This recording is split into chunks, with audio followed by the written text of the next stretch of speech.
እንደምን ውላችኋል ክቡራን አድማጮቻችን ከኢቢሲ ኤፍኤም አዲስ 97.1 ሀገርኛ ስፖርት የተሰኘው ዝግጅታችንን ይዘን ቀርበናል። ሀገርኛ ስፖርት የሀገር ውስጥ ስፖርትና ሰዎቻቸው ላይ ትኩረቱን ያደረገ ሳምንታዊ ዝግጅት ነው።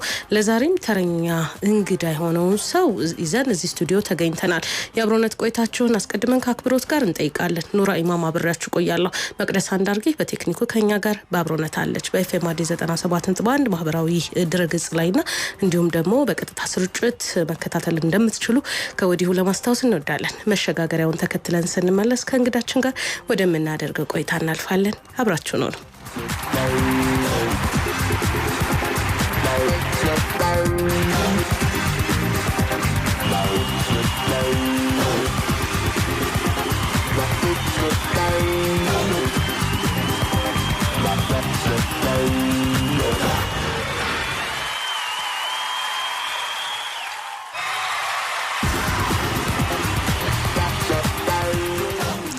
የዛሬው እንግዳችን በአርባ ምንጭ ከተማ ውስጥ ልዩ ታሪክ ካላቸው ሰዎች መካከል አንደኛው ነው። በተጫዋችነት ዘመንም ለዚህ ክለብ ግልጋሎቱን ሰጥቷል።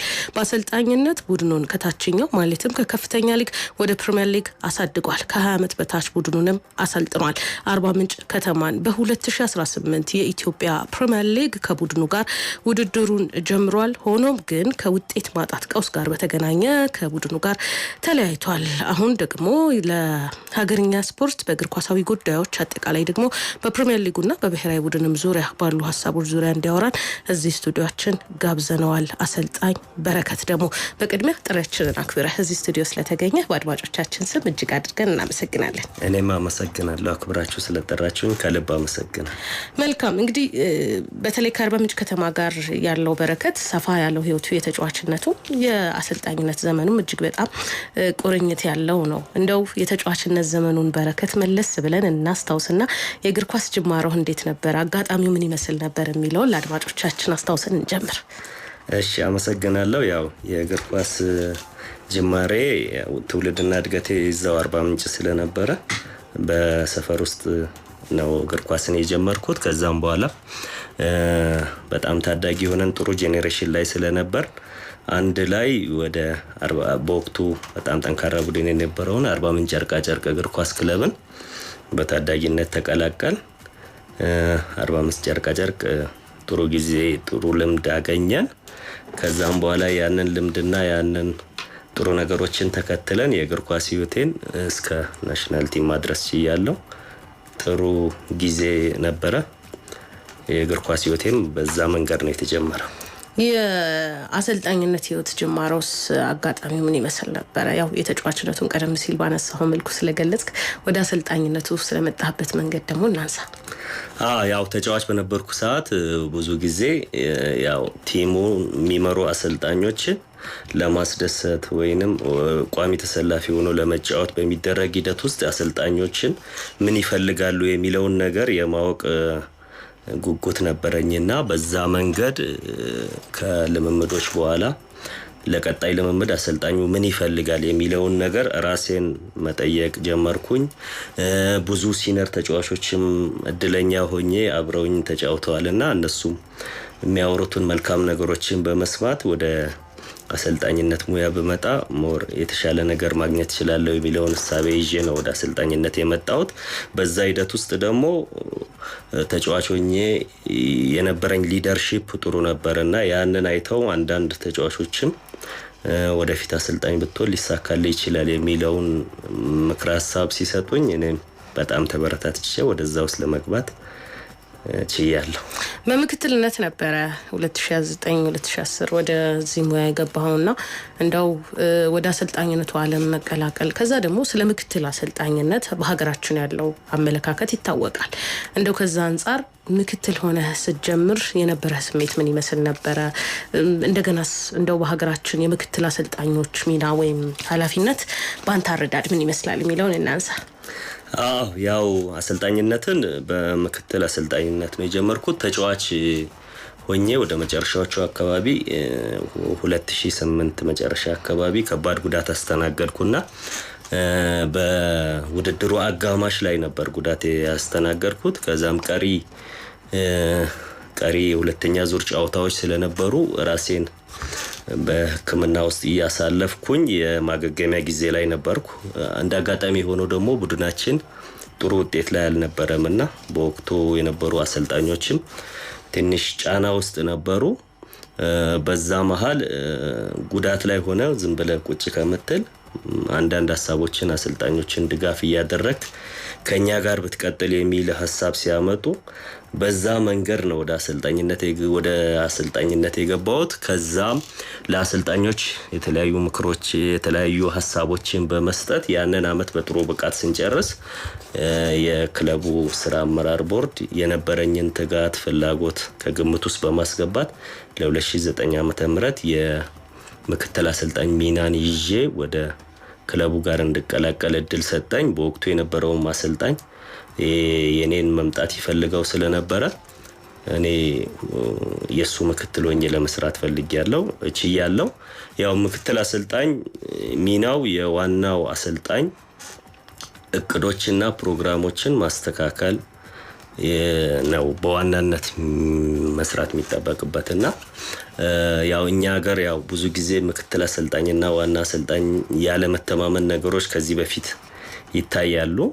ግን ያው ምክትል አሰልጣኝ ስትሆን በመጀመሪያ ደረጃ አሰልጣኙ ለኔ ያጫወት መንገድ ለኔ ፍልስፍና ይሆነኛል ያግዘኛል ብሎ ሙሉ ትረስት አድርጎ ሊያመጣ ይገባል። ያንን ነገር ደግሞ አሰልጣኙን ከልምምዶችና ከጨዋታዎች በፊት አሰልጣኙ ጋር ያለውን ነገር በደንብ ዲስከስ በማድረግ ከሱ ጋር ተመሳሳይ ቃላቶችን በማውራት ቡድኑ አንድ አይነት ሐሳብ ይዞ እንዲሄድ የማስኬድ ግዴታ ይኖርበታልና እኛ ሀገር ያለው ነገር አሁን ከቅርብ ጊዜያት በኋላ በጥሩ መንገድ እየተስተካከለ ነው። አሰልጣኝ ስታፍ ዋና ምክትልም አንድ አይነት ሐሳብና አንድ አይነት ንግግር ሊኖራቸው ይገባል የሚል እምነት አለ። ከአጫዋት ፍልስፍና አንፃር እንደው እንዳሰልጣኝ አንተ የትኛው የአጫዋት መንገድ የበለጠ ይገዛሃል? ያው ሁሉም የአጫዋት አይነቶች አላማቸው ጨዋታን አሸንፎ መውጣት የሚያስችል ነገር ማግኘት ነውና ራስ ከመጀመሪያ ጀምሮ ቲም ይዘህ ራስ ቡልድ አድርገህ የምትገነባ ከሆነ እኔ በፖሴሽን ውስጥ ሆኖ ፖሴሽኑን ግን ወደ ሴፍቲ ኤሪያ ቶሎ የሚገባ ቡድን እንዲኖረኝ ፈልጋለሁ። በአጭር ሰዓት ውስጥ መሀል ሜዳ ላይ መድረስ የሚችል ከአደጋ ዞን ቶሎ ራቅ ማለት የሚችልና ተጋጣሚ ቡድንን ማሸነፍ እስከሆነ ድረስ አላማው ተጋጣሚ ቡድንን ለማጥቃት የሚያመች ቦታ ላይ ቶሎ መድረስ የሚችል በትዕግስት ቀዳዳዎችን ለማግኘት የሚጥር ቡድን እንዲኖረኝ ፈልጋለሁ። በዛ ውስጥ ዲቴል በጣም ብዙ ነገሮች አሉ። በዋናነት ግን ቀዳዳዎችን ቶሎ የሚፈልግና ከተለያዩ መንገዶች የጎል እድሎችን ለማግኘት ጥረት የሚያደርግ ታታሪ ቡድን እንዲኖረኝ ፈልጋለሁ። ከዚሁ ከአጫዋት መንገድ ጋር በተገናኘ ሁለት አይነት የቡድን ግንባታዎች ይኖራሉ አይደል ወይ? አንተ በራስህ ፍልስፍና ወይም አንተ በምታስበው መልኩ ወደ ተጫዋቾቹ መሄድ አሊያም ደግሞ ተጫዋቾቹ ባላቸው አቅም መሰረት ከነሱ ወደ ራስህ ማምጣት የሚል ነገር አለ። ከዚህ አንፃርስ አሁን ያለውን የሀገራችንን እግር ኳስ እንዲሁም ደግሞ ያንተን እስካሁን የስልጠና ዘመን ሂደትን እንዴት ነው የምትገመግመው? ያው እንዳልሽው ሁለት አይነት መንገዶች ነው ያሉት። አንቺ ሙሉ የተገነባ ቡድን ውስጥ እኔ አሁን ለምሳሌ አርባ ምንጭ ከነማ ዋና ቡድኑን ስቀላቀል 5 ጨዋታ ሲቀር ነው የተቀላቀልኩትና 25 ጨዋታ ከኔ በፊት በነበረው በአሰልጣኝ መሳይ ተፈሪ በጥሩ መንገድ ሰርተዋል። 25ቱን ጨዋታ በሱ የጨዋታ መንገድ ሄደው እኔ ቀሪ 5 ጨዋታ ላይ ስመጣ ደግሞ ወደ ራሴ መንገድ መመለስ አልችልም። ጊዜውም ቦታውም ስለማይፈቅድ ወደ እነሱ ነው መምጣት ያለብኝ። ነገር ግን የ20 ዓመት በታች አሰልጣኝ ሆኜ ሲጀምር ተጫዋቾችን ከዜሮ ነው ማስጀምረው። ራሴ ነው በመለመላቸው ለራሴ የሚሆን የጨዋታ መንገዶችን ቀርጬ ያንን ነገር በልምምድና በክላስ ውስጥ በደንብ እንዲገባቸው በማድረግ ወደ ራሴ መንገድ እንዲመጡ ነው ማደርገውና ያንን ደግሞ ማድረግ ያልቻለ ሰው በየዕለቱ ኦሪየንቴሽን እየሰጠን እያረምን እያስተካከልን ወደዛ መንገድ እንዲገባ ማድረግ ነው የሚቻለው። ነገር ግን ያው በሃይ ሌቭል ላይ ስትሰሪ ሁሉም ቲሞች ከዜሮ ሙሉ ስኳዱን ይዞ የሚጀምር ቲም የለም። ቢያንስ ኮንትራት ያለው የተወሰነ ተጫዋች ይኖራል። ያ ላይ ነው ለራሱ አጫዋች የሚሆን ተጫዋቾችን ይዞ መምጣት የሚቻለውና ከፕሪሲዝን ጀምሮ ግን ቲሙን ማግኘት ከተቻለ ወደ ራስሽ መንገድ አምጥተሽ ማሰራት ይጠበቃል። ከተጫዋቾች አቅም አንጻር እንግዲህ ስለኛ ሀገር ተጫዋቾች ሲነሳ የተለያዩ ሀሳቦች ይነሳሉ። በችሎታ ደረጃ አንተ እንደውም ብዙ ክህሎት ከሚወጣበት አካባቢ ነው። አንደኛው አርባ ምንጭ ነው። ሀገራችን ላይ ካሉ ብዙ ተጫዋቾች ሊፈሩባቸው ከሚችሉ አካባቢዎች መካከል በክልልም ደረጃ ብንሄድ ወደ ደቡብ ነው። ከዛ ደግሞ ከምናነሳቸው ቦታዎች አንዱ አርባ ምንጭ ነው። ከዛ አንጻር የተጫዋቾችን ችሎታ በምን መልኩ ነው የምትገልጸው? የኛ ሀገር ተጫዋቾች ምንድን ነው ያላቸው ነገር? ያው እንዳልሽው ጥሩ ጄኔሬሽን ጥሩ ታለንትድ ኤሪያ የነበረ ቦታ ነው አርባ ምንጭ። የተጫዋቾችን ችሎታ ያው እንደሚታወቀው መላው ኢትዮጵያውያን በታዳጊ ሌቭል ላይ የቴክኒካል ወይ የታለንት ችግር ብዙ የላቸውም። ምክንያቱም የኢንቫይሮንመንቱ ራሱ የሚፈጥረው ሜዳ ላይ እየዋሉ ቦልፊል እያደረጉ የሚኖሩ ማህበረሰብ ውስጥ ነው ያለነውና አሁን በተወሰነ መንገድ የሜዳ ችግሮች እንቅፋት ካልሆኑ በስተቀር ፊት የነበረው በቂ የመጫወቻ ሜዳ ስላላቸው ራሳቸውን በራሳቸው ፊል እያደረጉ ታለንታቸውን የሚያሳድጉበት ነገር አለ።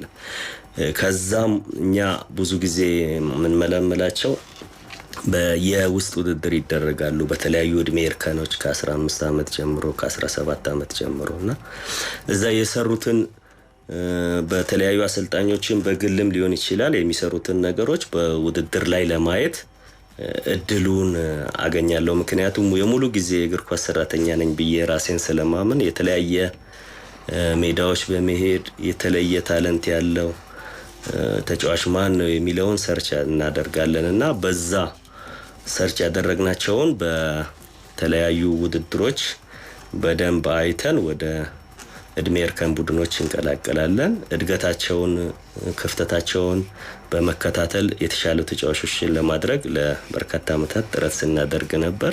በዛ መንገድ ሄደው ጥሩ ተጫዋች የሆኑ ልጆች አሉ፣ ፌልም ያደረገባቸው ልጆች ይኖራሉ። ነገር ግን እድገቱን ጠብቆ መሄድ ላይ ብዙ ስራዎች መስራት እንዳለብን ይሰማኛል። ከአርባ ምንጭ ከተማ አሰልጣኝነት ጋር በተገናኘ ያሉ ነጥቦችን እናንሳ። ይሄንኑ ክለብ ወደ ፕሪሚየር ሊግ አሳድገሃል። ከዛ ደግሞ በዘንድሮ የውድድር አመት ላይ ክለቡ ካደረጋቸው 10 ጨዋታዎች በ10ሩ ማሸነፍ አልቻለም። አንተ እስከነበርክበት ጊዜ ድረስ ያለው ማለት ነው። እርግጥ የፕሪሚየር ሊግ የመጀመሪያ ድሩን በዚሁ በ18ኛ ሳምንት ነው ያሳካው። እስከዛ ድረስ አርባ ምንጭ በሊጉ አላሸነፈም።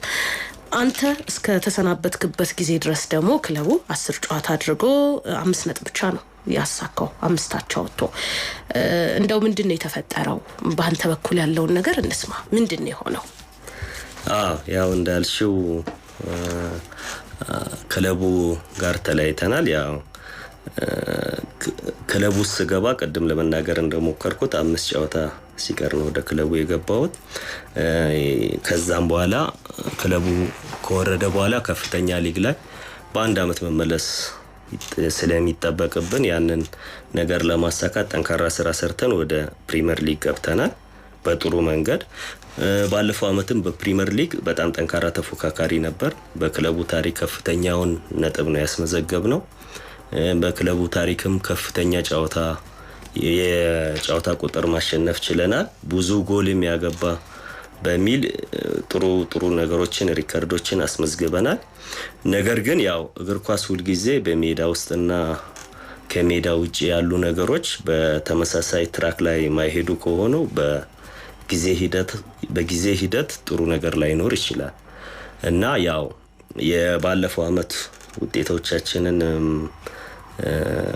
ገምገመን ወደ ዘንድሮ አመት ስንገባ ብዙ የተጓደሉ ነገሮች ነበሩ፣ መስተካከል የነበሩባቸው አስተዳደራዊም ቴክኒካዊም ነገሮች ነበሩ። እነሱ በጊዜ እግር ኳስ ያው ፕሮሰስ ስለሆነ በጊዜ ሂደት ነው ኢፌክቱ የሚመጣው እንጂ በአንድ ጀንበር አይመጣም። ያው ከዛ ጋር በተገናኘ የተወሰኑ ጥሩ ያልሆኑ ነገሮች ነበሩ። ያንን ለማስተካከል የሄድንበትም ርቀት በቂ አልነበረም። በዛ ሂደት ያ ነገሮች ወደ ሜዳ ላይ ሊንጸባረቁ ችለዋል። ያው እኔም ቡድኑን ለ10 ጨዋታ ነው ዘንድሮ የመራሁት። በ10 ጨዋታ ውስጥ ምንም አላሸነፍንም። ከሜዳ ውጭ ያሉ ነገሮችን ትቼ ሜዳ ውስጥ ባሉ ነገሮች የብዙ ጨዋታዎችን ለማሸነፍ በጣም ተቃርበን ነበር። በተለይ የመጀመሪያዎቹ 5 ጨዋታ አዲስ አበባ ላይ በነበሩትን ጨዋታዎች ለማሸነፍ በጣም የተቃረብንባቸው ብዙ ጨዋታዎች ነበሩ። ግለሰባዊ ኢረር ነበሩ። ከዲሲፕሊን ጋር ተገናኝቶ ከ5ቱ ጨዋታ እንኳን 2ቱን ጨዋታዎች ቢያንስ ከ45 ደቂቃ በላይ በጎዶሎ ነው የተጫወት ነው። ካርድ ሰለባ ነበር። በጣም ጥቃቅን የግብ ወሳኝ የሆኑ ስህተቶች፣ የግብ ጠባቂዎች ስህተቶች፣ በመጨረሻ ደቂቃ የሚቆጠሩ ጎሎች ምናምን እድለኛም አላደረገንም። እኛም ብዙም ፎከስድ አልነበርንም እና ያ በአጀማመራችን ጥሩ አለመሆኑ በተጫዋቾች ላይ የራስ መተማመን ችግር በተወሰነ መንገድ እያመጣ ውጫዊ ኢፌክቶችም እሱ ላይ እየተጨመሩ በቂ ውጤት ሳላመጣ ከ10ኛ ሳምንት ላይ ከክለቡ ጋር ተለያይተናል። ሌሎች ደግሞ በጣም መስተካከል ያለባቸው ወደፊት ለትውልድም ሊሆን የሚገቡ ብዙ ችግሮች አሉ። እነሱን እዚህ ማውራት አያስፈልግም። ምናልባት የክለቡ አመራር ይሄንን ክፍተቶች ወስዶ ወደፊት ማስተካከል የሚፈልግ ከሆነና ትውልድን በጥሩ መንገድ ክለቡን ማስኬድ ከፈለገ ያው ኦፕን ሆነን ከነሱ ጋር አውርተን ለማስተካከል በኔ በኩል ዝግጁ ነኝ። ይሄ ነው ያለው ነገር። እንደው አሁን ሜዳ ላይ ያሉ ጉዳዮች ላይ ትኩረት እናድርግ የሚለው ነገር ላይ የበለጠ እየተናገርክ ትገኛለህ። ያ ማለት እንግዲህ ከሜዳ ውጭ ያሉ ጉዳዮች ላይ ደግሞ የበለጠ የክለቡ ሰዎች ጋር መነጋገሩ ይሻላል የሚል ነጥብ ነው እያነሳ ያለው። ግን ደግሞ ሜዳ ላይ ካርድ ባዩ ተጫዋቾች ምክንያት ማግኘት የሚገባህ ነው የሚገባናል ብለህ የምታስበውን ውጤት እንዳታገኝ እንደ አንድ ተጽዕኖ እንደፈጠረብህም እየገለጽክ ትገኛለህ። ከዚሁ ጋር አያይዘን የተጫዋቾችን ስነ ምግባር በተመለከተ ሀሳብ እናንሳ። በምን መልኩ ነው አሰልጣኞች እንዲህ ያሉ ጉዳዮችን ወይም እንዲህ አይነት ቀኖችን መሻገር ያለባቸው የሚለውን ነገር ብናነሳበት መልካም ነው። ምክንያቱም ፕሪሚየር ሊጉ ላይ የምንመለከታቸው ጉዳዮች አሉ።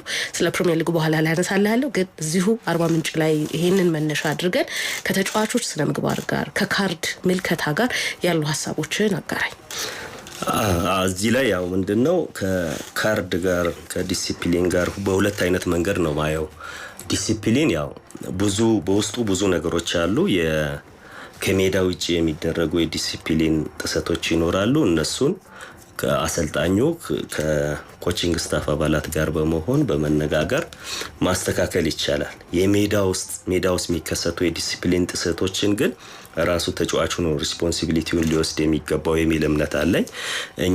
እኔ በነበርኩ ሰዓት ላለፉት 3 አመታት ከሜዳ ውጪ የጎላ የዲሲፕሊን ችግር የለውም። ክለቡ በዚህ መንገድ በጣም ጥሩ ነገር እየሰራ ያለ ክለብ ነውና ሊመሰገን ይገባል ብዬ አስባለሁ። ነገር ግን ሜዳ ውስጥ ያሉ የዲሲፕሊን ጥሰቶችን ወይም ግለሰቦች የሚሰሩ ዲሲፕሊኖችን ለማረም አሰልጣኝ ብቻውን በቂ ነው ብዬ አላስብም። ምክንያቱም አሰልጣኙ ቴክኒካል የሆነ እርምጃ ነው የሚወስደው ወይ በቀጣይ ጨዋታዎች ላይ እንዳይሰለፍ የማድረግ ምናምን ነው እንጂ መውሰድ የሚችለው አስተዳደራዊ እርምጃ መውሰድ አይችልም። የክለቡ አስተዳደር ላይ ያሉ ሰዎች ተባብረው ይህንን ነገር ለማስተካከል መሞከር መቻል አለባቸውና እኛ ጋር ዘንድሮ ብቻ አይደለም አርባ ምንጭ ባለፈው አመትም የተወሰኑ ከ4 በላይ የቀይ ካርድ አይተናል።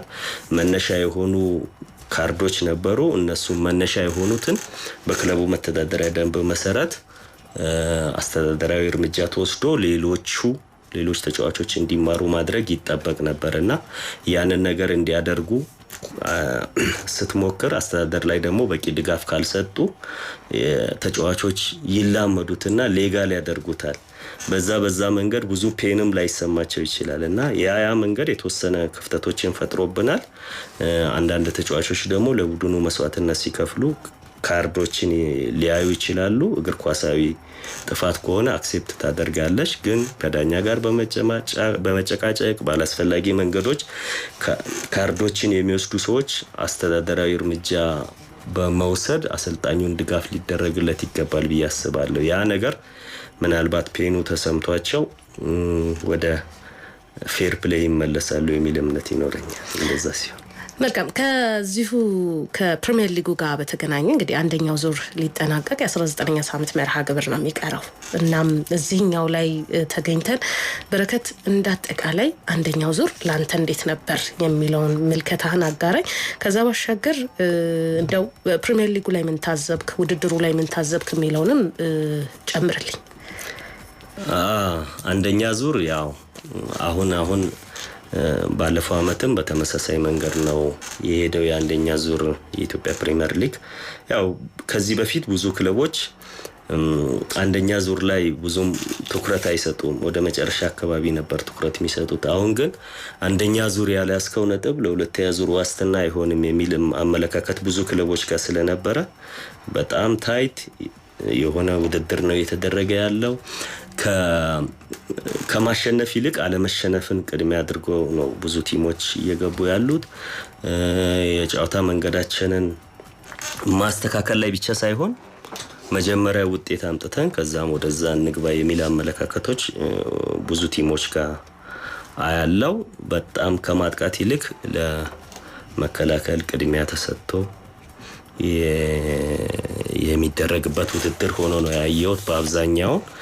እንደዛ ስል የተወሰኑ ክለቦች ግን በጣም ነፃ ሆነው ብዙም ጫና ሳይኖርባቸው ጥሩ እግር ኳስ ተጫውተው ውጤት እያመጡ ያሉ ክለቦች እንዳሉ ሆነው አብዛኛውም ክለቦች ግን ላለመሸነፍ የሚደረግ ከፍተኛ የሆነ ጥረት ስለሚደረግ ብዙም ለተመልካች ሳቢ የሆነ ውድድር ነው ብዬ ለማለት ይከብደኛል። እንደ አጠቃላይ እንደው ያስገረመህ ቡድን የትኛው ነው? ያው ዘንድሮ ሁሉም ሰው እንደሚናገረው አርሲ ነገሌ በጣም ውጤቱም እንደሚናገረው በጥሩ መንገድ እየሄደ ነው። ውጤታቸው ጥሩ ነው። የሜዳ ላይ እንቅስቃሴያቸው በጣም ጥሩ ነው።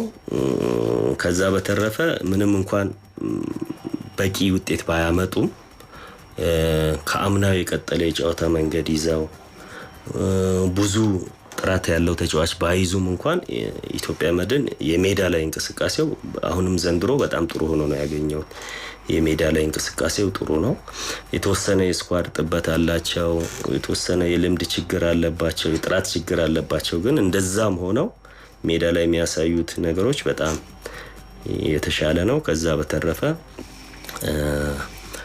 ኤሌክትሪክም በጣም በጥሩ መንገድ እየተጓዘ ነው። ምንም ብዙ ትኩረት ባያገኝም በመከላከል ያላቸው ጥንካሬ በጣም ጥሩ ነው። በጥሩ መንገድ እየተጓዙ ነው ብዬ ነው ማስበው። ሀገርኛ ስፖርትን ነው ውድ አድማጮች እየተከታተላችሁ የምትገኙት። በረከት ደግሞ የቀድሞ የአርባ ምንጭ ከተማ አሰልጣኝ እንግዳችን ሆኖ ሙያዊ ሀሳቡንም እያጋራን ይገኛል። እንቀጥላለን። መሸጋገሪያ ፋታ ወስደን ስንመለስ በሌሎች ነጥቦች ላይ ቆይታችንን የምንቀጥል ይሆናል። አሁንም አብራችሁ እንድትቆዩ በአክብሮት እንጠይቃለን።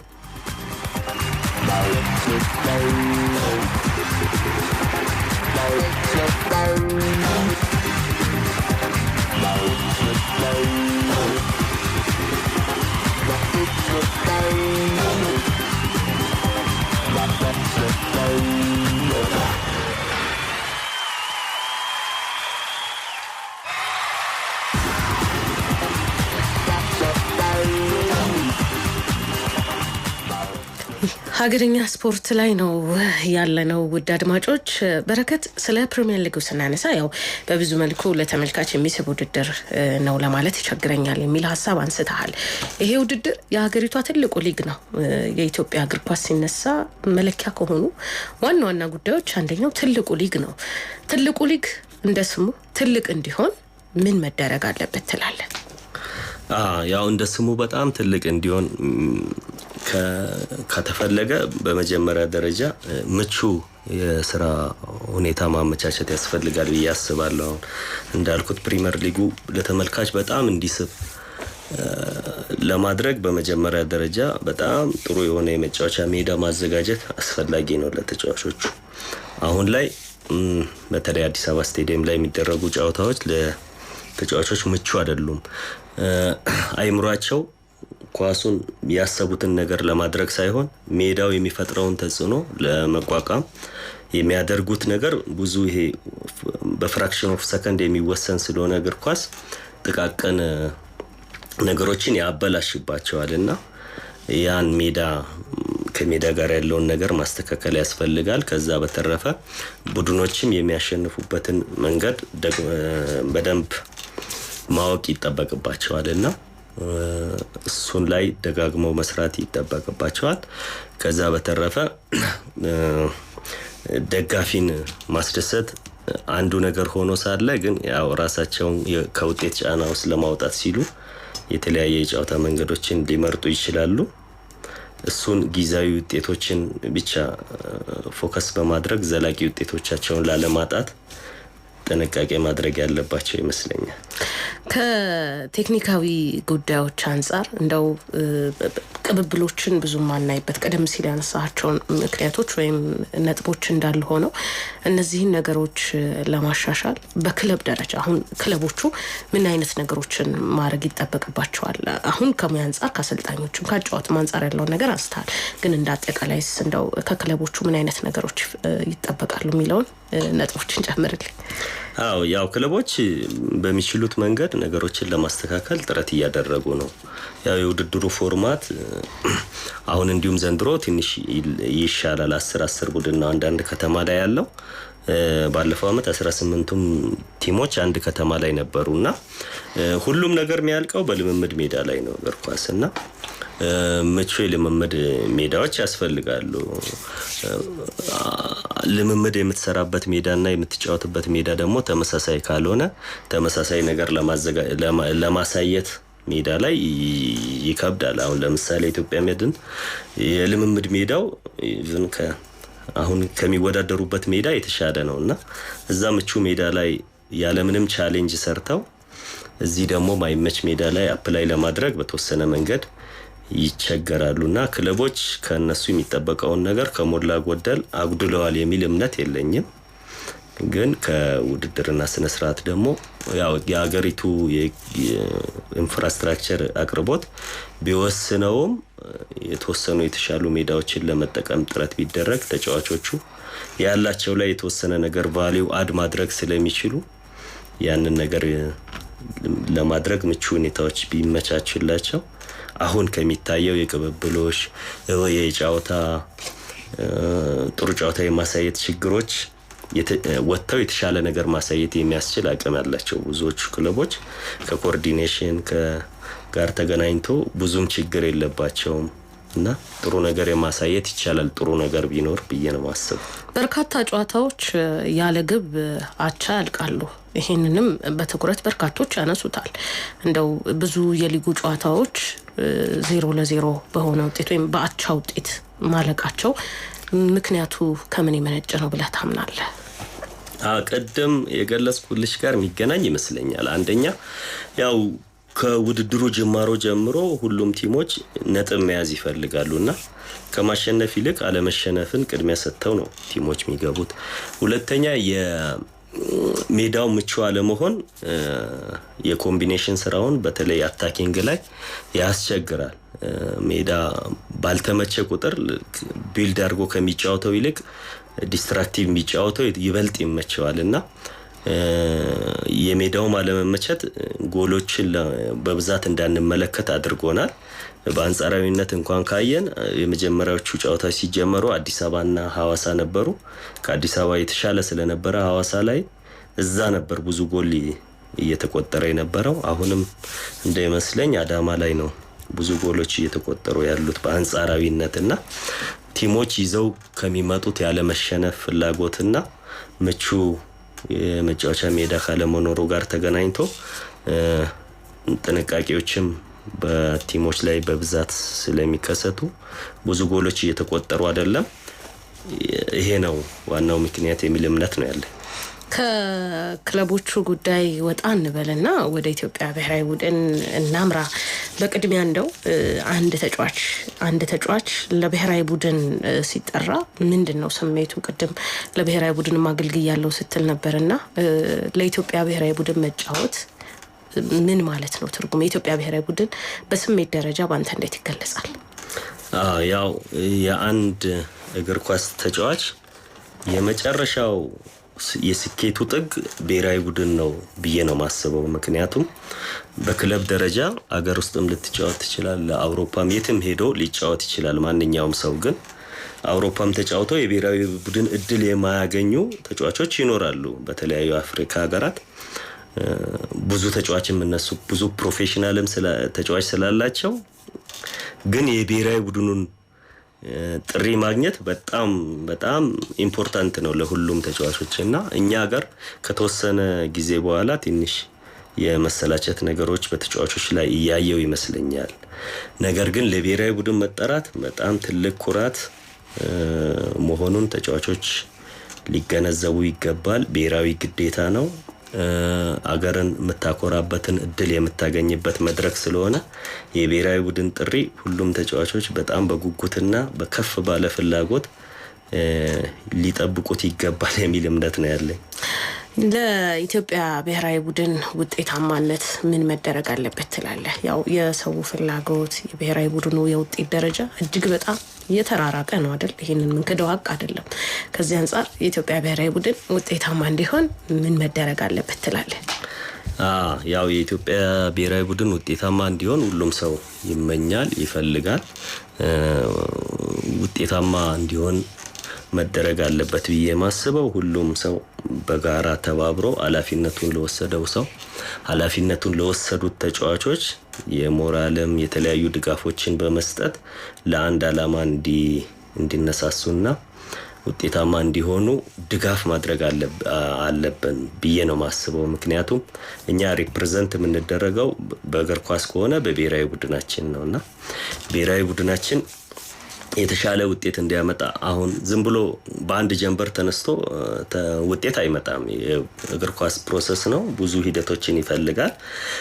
ሁሉንም ነገሮች በመልካም መንገድ በማየት ባለሙያዎችን በማገዝ ብሔራዊ ቡድኑ ውጤታማ እንዲሆን ሁሉም ተቋሙም የሚዲያም አካላት ባለሙያዎችን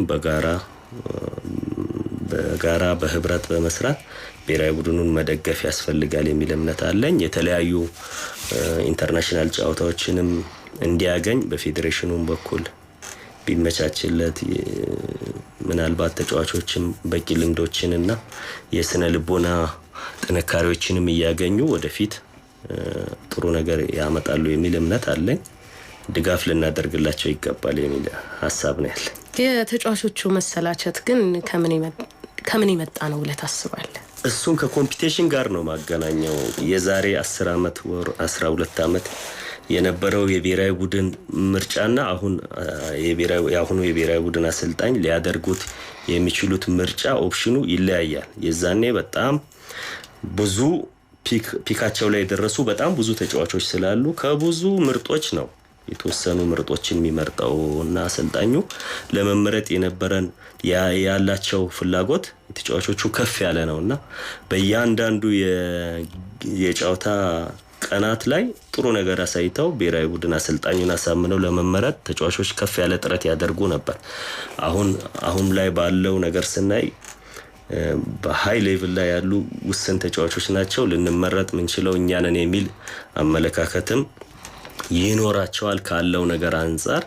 ስለዚህ ብዙ ኤክስፔክቴሽን ስለሌለ ብዙም ላይ ጓጉ ይችላሉ ብዬ ነው ማስበው። ከዚህ ከተጫዋቾች ጉዳይ ጋር በተገናኘ ግን ባለፈው አመት ስምህ በአንድ ጉዳይ ሲነሳ ነበረ። ከወገን የገዛኸኝ የኮከብ ምርጫ ጋር በተገናኘ ፕሪሚየር ሊጉ ለወገን የገዛኸኝ ብቸኛ ድምጽ የሰጠ አሰልጣኝ መሆንን በኋላ ላይ ነበር የሰማነውና ያኔ ምን ነበር እሱን ልትመርጥ የቻልክበት ምክንያት? ምክንያቱም አብዛኞቹ እርግጥ የአመቱ ምርጥ ኮከብ ሃይደር ሸረፋ ሆኗል። አብዛኞቹ እሱን መርጠዋል። ወገን የገዛኸኝ ሜዳ ላይ በነበረው እንቅስቃሴ ምስክርነት ሲሰጥልን ነበር። ግን በአሰልጣኞች ደረጃ ለተጫዋቹ ድምጽ የሰጠው አንተ ብቻ እንደነበርክ ሰምተናል። መነሻ ምን ነበር? እስቲ እንስማው። ምንም አይደለም። ያው መነሻ የፕሪሚየር ሊግ አሰልጣኞች የአመቱን ኮከብ ተጫዋቾች እንዲመርጡ የወረቀት ይሰጣቸዋል። እኔ ደግሞ አመቱን ሙሉ ማለት ይቻላል ሜዳ በአካል በመገኘት ጨዋታዎችን ተከታትያለሁ። በመጀመሪያ ድሬዳዋ ላይ በነበሩት የመጀመሪያዎቹ ጨዋታዎች ኢትዮጵያ መድን ከውጤት ጋርም ብዙም ጥሩም አልነበረ። በቂ ጥሩ ውጤትም አላመጡም። በዛ ውስጥም እንኳን ወገኔ በጣም ጥሩ ፐርፎርማንስ ያደርግ ነበር። ከዛም በኋላ አመቱን ሙሉ እኔ ስቴዲየም ሆኜ በመከታተልበት ሰዓት በጣም ጥሩ ፐርፎርማንስ እያሳየ ነበር። ስለዚህ ያው አንድ ሰው መምረጥ ስለነበረብኝ እሱን መርጫለሁ። የሌሎችን እንግዲህ አላውቅም። መነሻን የጠየኩበት አንዱ ምክንያት እሱ ነው። ምክንያቱም በአስተያየት ደረጃ እንደው መጨረሻ ላይ በጣም የኮከብ ተጫዋቾች እጩ ዝርዝር ይፋ ሲደረግ እንዴት የሚል ጥያቄ ብዙዎች ልብ ውስጥ ነበረ። ከዛ ደግሞ አክሲዮን ማህበሩም እንግዲህ ስም ሳይጠቅስ ነበረ በይፋ ተጫዋቹን የመረጠው አንድ አሰልጣኝ ብቻ ነው የሚል ማብራሪያን ከመስፈርቱ ጋር የገለጸውና ያ አሰልጣኝ አንተ መሆን ምን ነበረ እንደው የተለየው ምክንያት የሚለውን ነገር መነሻ በማድረግ ነው። እንደው በተጫዋቾች ደረጃ ወይም ምን አይነት ተጫዋች ይስብሃል ላንተ እንዳሰልጣኝ? ምን አይነት ባህሪ ያለው ምን አይነት ያጫወት ዘይቤ ያላቸው ተጫዋቾች የበለጠ ይማርከዋል? ያው እንደ አሰልጣኝ በጣም ታታሪ የሆነ ፎርዋርድ ለመጫወት ፍላጎት ያለው ከግል ጥቅሙ ይልቅ የቡድን ስራ ላይ ትኩረት የሚያደርግ ተጫዋች ይበልጥ ይስበኛልና ባለፈው አመትም እንዳልኩሽ ወገኔ ለኢትዮጵያ መድን በሁሉም ጨዋታዎች ላይ ያሳየው የግል ብቃቱን ይበልጥ የሚያጎለብት ብቻ ሳይሆን የቡድን ስራ ላይ በጣም ይሳተፍ ነበር። ቡድኑ በተቸገረ ሰዓት ደግሞ በግል መድረስ ያለበት ማምጣት ያለበትን ውጤት ለማምጣት ከፍ ያለ ጥረት ያደርጋል። እንደዛ አይነት በጣም የቡድን ተጫዋች የሆኑ ልጆች ይበልጥ ይማርኩኛል። ወደ ምርጥ 11 እንለፍ። እንግዲህ የሀገርኛ ስፖርት እንግዶች ሲመጡ የእናንተ ምርጥ 11 አሳውቁን እንላለን። በተጫዋችነትም በአሰልጣኝነትም በአጠቃላይ ያንተ ምርጥ 11 ተጫዋቾችን ከና አሰልጣኙ ማወቅ የምንፈልግበት ሰዓት ላይ ደርሰናል። የሆነ መጽሐፍ ጀምሬያለሁ። እሺ ያ ምርጥ 11 ያው በ4-4-2 በዳያመንድ ፎርሜሽን ቢሆን ይበልጥ ላይ ያስኳቸው ልጆች ይመቻል ብዬ አስባለሁ። በግብ ጠባቂ ላይ ቢኒያም ሀብታሙ ወይ ኦሼ ቢኒያም ሀብታሙ እሱ ቢሆን አሁን የኢትዮጵያ ቡና ግብ ጠባቂ አሰልጣኝ ነው። ጥሩ ታለንት ያለው ተጫዋች ነው። እሱም በግብ ጠባቂነት በባክ ፎር ላይ በቀኝ ስዩም ተስፋዬ እሺ፣ በግራ አበባው ታቆም እሺ፣ መሃል ላይ ሁለት ተከላካዮች ደጉ ደበበና ሳሚ ፍሌክስ ሳምሶን ሙሉጌታ እነሱን አደርጋለሁ። አማካይ ላይ የተከላካይ አማካይ አስራት መገርሳ እሺ፣ በግራና ቀኝ አማካይ ላይ የያሬዳ በጀን በቀኝ ያሬዳ በጀን በዳይመንዱ ጫፍ በዳይመንዱ ቀኝ ላይ ያሬዳ በጀን በዳይመንዱ ግራ ላይ ደግሞ ሚካኤል ደስታ ወይ ጣሊያን ሚካኤል ደስታ አደርግና የዳይመንዱ ጫፍ ላይ ሽመልስ በቀለ ለአጥቂ የበለጠ እንዲቀርብ ማለት ነው። እንዲቀርብ ነው። አጥቂዎቹ በጣም ስለሆኑ ሁለት አጥቂዎችን ነው ማደርገው። ሳላዲን ሰይድና ታፈሰ ተስፋዬን በአጥቂ ቢሆኑ ሞር እኔ ባየዋቸው በጣም ጥሩ ጊዜ ያሳለፉ ተጫዋቾች ናቸው ብዬ ነው ማስበው። ማን ያሰልጥነው ይሄን ቡድን? ይሄ ቡድንን ያ አሰልጣኝ ገብረመድህን ኃይሌ ቢያሰለጥነው የተሻለ ይመስላል። ገብረመድህን ኃይሌ። መልካም፣ ወደ ታዳጊ ፕሮጀክቶች ጉዳይ እናንሳ። የኢትዮጵያ እግር ኳስ ፌዴሬሽን በፓይለት ፕሮጀክት ሲሰራ ከነበሩ ስራዎች ውስጥ አንዱ የአሰልጣኞችም ጉዳይ እንደነበረ መረጃው አለኝና እንዴት ነበረ የዛ የፓይለት ፕሮጀክቱ ሂደት ላይ የነበረ ተሳትፎ ምን ይመስላል የሚለውን ካንተ እንስማ በዝርዝር። እሺ፣ ያው እንዳልኩሽ አሰልጣኝነትን ስጀምር በምክትል አሰልጣኝ ነው ያለው። 2 አመታት የምክትል አሰልጣኝነት ካሰለጠንኩ በኋላ በጣም ብዙ ነገር መማር ማወቅ እንዳለብኝ ነው የተረዳሁትና ወዲያው ወደ ታዳጊዎች ነው የተመለስኩት። ወደ ኋላ ብዙ ነገሮችን አውቄ መመለስ አለብኝ የሚል እምነት ስላደረብኝ በታዳጊዎች ጀመርኩኝ። በግል ነበር መጀመሪያ በራሴ ፍላጎት ማሰለጥነው። ከዛም በኋላ የኢትዮጵያ እግር ኳስ ፌዴሬሽን የፓይለት ፕሮጀክትን በ2013 አካባቢ ያወጣውን ማስታወቂያ የአሰልጣኝነት ማስታወቂያ አይቼ ተወዳድሬ አርባ ምንጭ አካባቢ አንዱ ታለንትድ ኤሪያ ነው ተብሎ ስለተመረጠ በዛ አሰልጣኙኝ የተቀጠርኩኝ። ከተማ ውስጥ እያንዳንዱ ትምህርት ቤት ማስታወቂያ በመለጠፍ የተለያዩ ነገር በማድረግ ከ300 እና 400 በላይ ህጻናትን ለአንድ ወር የሙከራ እድል ሰጥቼ ተጫዋቾችን መርጬ ፌዴሬሽኑም የአሰልጣኝነት ስልጠናዎችን አመቻችቶልን ብዙ ነገር አስተምሮናል። በዚህ አጋጣሚ የኢትዮጵያ እግር ኳስ ፌዴሬሽንን በእውነት ማመስገን ፈልጋለሁ። ከአንድም 3-4 ስልጠናዎችን እንድናገኝ እድሎችን አመቻችቶልናል። ያንን ፓይለት ፕሮጀክቶችን በጣም ረጅም ጊዜ ወስጄ ነው ያሰራዋቸው። ከ13 ዓመታቸው ጀምሮ ረጅም ጊዜ ያሰራን። አጋጣሚ ሆኖ ደግሞ የ2014 በአመቱ መጨረሻ ላይ የምዘና ውድድሮች ነበሩ። ውድድሩ አርባ ምንጭ ላይ ነበር የተደረገው። የኛ ፓይለት ፕሮጀክት ፌዴሬሽኑ የሰጠንን የጨዋታ መንገድ ፌዴሬሽኑ ያስቀመጠውን የእድሜ እርከን በደንብ ባሟላ ባስተካከለ መንገድ ጥሩ ፐርፎርም አድርጎ የፍጻሜ ተፋላሚ ነበርና በፔናልቲ ነው ተሸንፎ ዋንጫ ያጣው። ነገር ግን በጥሩ እድሜ በትክክለኛ እድሜ በሚል ሽልማትም አግኝቷል። በዛን ወቅት ከያስኳቸው 25 ተጫዋቾች የፌዴሬሽኑ ቴክኒካል መልማይ ነበሩ።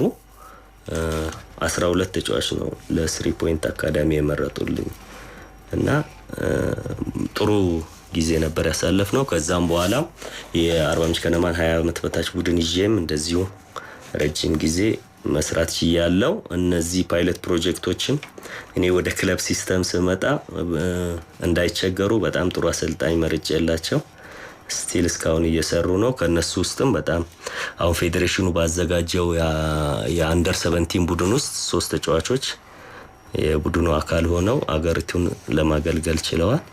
በጣም ጥሩ ጊዜ ነበር። ደስተኛ ነበርኩ በፓይለት ፕሮጀክቱ። ታዳጊዎች ላይ መስራት የሚለው ነገር በኢትዮጵያ እግር ኳስ ውስጥ በተደጋጋሚ የሰማነው ጉዳይ ነው። ወደ መሬት ሲወርድ ግን ያለው ፈተና ምንድነው? ታዳጊዎች ላይ መስራት ያለው ትልቁ እንደው ይሄ ነገር ቢቀርብኝ የሚያስብሉ ፈተናዎች ይኖራሉና እነዛን ፈተናዎች እስቲ እናንሳቸው ለሌሎቹ መማሪያ ስለሚሆን።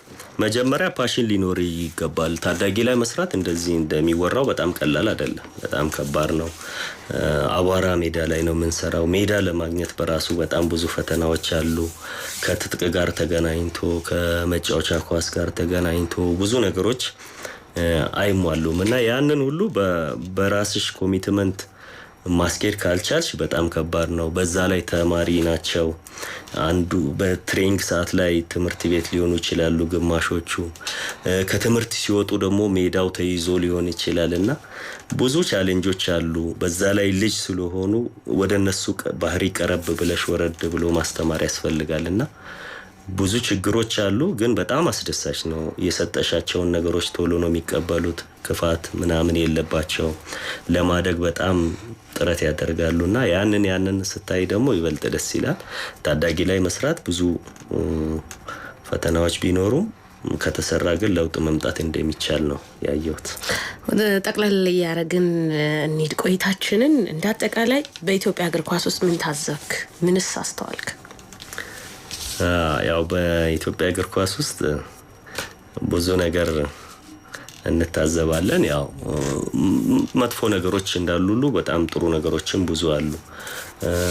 ምንም እንኳን በባለሙያዎች መካከል ጥሩ ነገር የለም ተብሎ ቢታሰብም በአንዳንድ ባለሙያዎች መካከል ደግሞ በጣም ጥሩ ነገሮች ሰዎችን ለመርዳት እኔ አሁን እዚህ ጋር ስለ ፖዚቲቭ ነገሮች ነው በደንብ እሱ እንዲጎለበት ስለምፈልግ ሰዎችን ለመርዳት ለማገዝ የሚጥሩ ብዙ ሰዎች አሉ። ለማስተማር ለማሳወቅ የሚጥሩ አሁን እንደ ኢንስትራክተር አብርሃም አይነት ሰዎች ብዙ ባለሙያዎች እንዲፈሩ የሚያደርጉት ጥረት ሌት ተቀን ለማስተማር የሚያደርጉት ጥረቶች በጣም ደስ ይላሉና ጥሩ ነገሮች ዶሚኔት የሚያደርጉበት ጊዜ እየመጣ ስለሆነ በኢትዮጵያ እግር ኳስ ተስፋ አለኝ ጥሩ ነገር ይኖራል ብዬ አስባለሁ። ቢስተካከል የምትለው እንደው ለእርምትም ቢሆን እነዚህ ነገሮች እንደው ቢቀሩ ለኛ አይሆኑም፣ ለእድገቱም አይሆኑም፣ ቢታረሙ ቢስተካከሉ የምትላቸውን ነገሮች ደግሞ እናንሳ። ቢስተካከሉ ብዬ ማስበው ከውድድር ጋር ተገናኝቶ በአቋራጭ ውጤት ለማግኘት የሚደረጉ ጥረቶች መቆም አለባቸው ብዬ ነው ማስበው። ባለፈው አመትም ፕሪሚየር ሊግ ላይ ሁለተኛ ዙር አካባቢ የሚታዩ ነገሮች ከሜዳ ውጪ የሚታዩ ነገሮች ባላግባብ ውጤት ለማግኘት የሚደረጉ እንቅስቃሴዎች ሩጫዎች በጣም ልክ አይደሉም የሀገሪቱን እግር ኳስ ወደ ኋላ ይጎትታሉ ብዬ አስባለሁና የሰው ልጅ በለፋውና በጣረው ልክ ነው ሊያገኝ የሚገባው ስለዚህ ሁሉም ቲም ሁሉም ባለሙያ በደንብ መልፋት መጣርና የተሰጠውን ነገር መቀበል አለበት እንጂ በአቋራጭ ውጤት ለማግኘት የሚደረጉ ጥረቶች ቢቆሙ በጣም ጥሩ ነው የሚል እምነት አለ። መልካም እንደው በመጨረሻም ይሄንን መልእክት ማስተላለፍ ፈልጋለሁ የምትለው ነጥብ ካለ እሱን አንስተህ እንሰነባበት። እሺ ያው በመጨረሻም የኢትዮጵያ እግር ኳስ ተስፋ የሚያስቆርጥ እንዳልሆነ ሁሉም ሰው እንዲያውቅ በደንብ ከተሰራ በደንብ ከተጋገዝን ውጤት ማምጣት ስለሚቻል ሁሉም ሰው የራሱን የሥራ ድርሻ በማከለ መንገድ ድጋፍ ቢያደርግ ጥሩ ነው። አሁን እኛ ሀገር ትንሽ ጥሩ ያልሆነው ነገር ሁሉም ሰው እንደ አሰልጣኝ አክት ማድረግ ይፈልጋል። ታክቲካል ነገሮችን መተንተን ይፈልጋል። ኦፒኒየን ሊሆን ይችላል ግን ፋክት አድርጎ ማውራት የእግር ኳሱን ትንሽ ያበላሽዋል ብዬ ስለማስብ ሁሉም ሰው ደጋፊ የሆነ የደጋፊ ስራ ቢሰራ ጋዜጠኛ የሆነ የጋዜጠኛ ዳኛን የሆነ የዳኛ ተጫዋች የሆነ ደግሞ የተጫዋችን ስራ ቢሰራ አሁን ተጫዋች ሆኖ የተጫዋችን ስራ ሳይሆን የአስተዳደር ስራ መስራት የሚፈልጉ ልጆችም እንዳሉ መገንዘብ ያስፈልጋልና ሁሉም ሰው የራሱን ስራ በአግባቡ ከሰራ በኢትዮጵያ እግር ኳስ ትልቅ ነገር እንደሚመጣ በጣም ተስፋ አለኝ። ይሄንን ነው ልል የምችለው። አመሰግናለሁ። እኛም አክብረህ እዚህ ቆይታ ለማድረግ ስቱዲዮአችን ስለተገኘ በአድማጮቻችን ስም እጅግ አድርገን እናመሰግናለን። የዛሬው የሀገርኛ ስፖርት ዝግጅታችን ይህንን ይመስል ነበር። ጣቢያችን 24 ሰዓት ስርጭት አለው። እስከቻላችሁ ድረስ ከኤፍኤም አዲስ 97.1 ጋር እንድትቆዩ በአክብሮት እንጋብዛለን። ኑራ ኢማም አብሬያችሁ ቆየው። በቴክኒኩ መቅደስ አንዳርጌ ከኛ ጋር የአብሮነት ቆይታ ነበራት። እኛ በዚህ ጋር ተሰናበትን። መልካም ጊዜ መልካም ቆይታ ተመኘን። ሰላም።